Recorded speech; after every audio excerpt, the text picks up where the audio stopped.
балам, отырма, макул, керек жоқ. Сен Отырба дейді. тәжікке, отырма. Макул ба?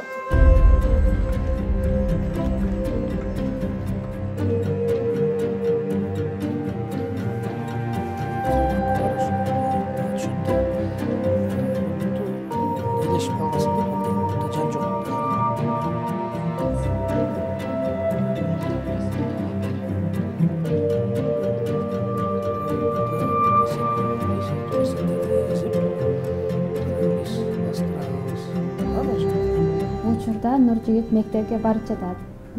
Бул биз үчүн аябай эле жакшы. Анткени биз 5 жыл, 6 жылдан бери үйдөн чыкпай эле отурдук эле. Азыр ушинтип мектепке барып атабыз.